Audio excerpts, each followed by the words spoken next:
25 год, 27 октября 2025 yil 27 oktyabr bemorimiz mikrosefaliya muhitida gidrosefaliya hosil bo'lgan, kistasimon chandiqli o'zgarishlar.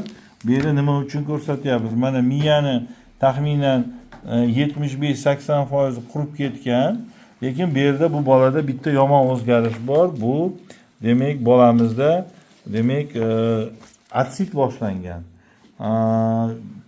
Siroz pechini beryapti va atsitga gumon beryapti, megakolon bilan. Mana bu yerda. Endi buni sababi nimada?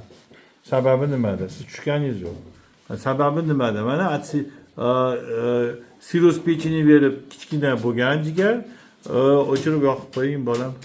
Здесь, значит, здесь народа много, поэтому извините, пожалуйста. Odam ko'pda. Shuning uchun здесь тех препаратов, которые применяют для микросефалии, может ли возникнуть цирроз печени? Нет, конечно. Miyasiga ichilayotgan dorilardan siroz, jigar sirozi kelib chiqishi mumkinmi? Yo'q, kelib chiqmaydi.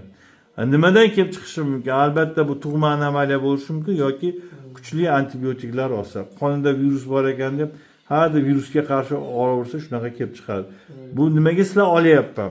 Mana shu 3 oy ichida bizga birinchi marotaba kelyapsizlar. Bizga birinchi marotaba kelayotgan bemorlarda yo 5-chi yo 6-chisi hammasi nima qilgan? Bu tutqanoq dorilari, nima dorilar umuman miyani dorilari keltirib chiqarmaydi siroz pechini. Tushundinglar? Mana o'pkasida ham muammo bor. Kelishdik. Bolani saldroqqa tushing, bolani o'zini olib, dadasi olib tursin bo'lmasa. Mana bola pastroqqa tushmaysiz.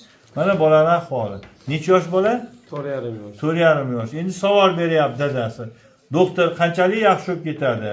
Albatta asosiy vaqt o'tib qolgan, lekin davolasa bo'ladi. Birinchi nima o'zgarish bo'ladi? Buni maylimda joyini ushlaydi, shu joy.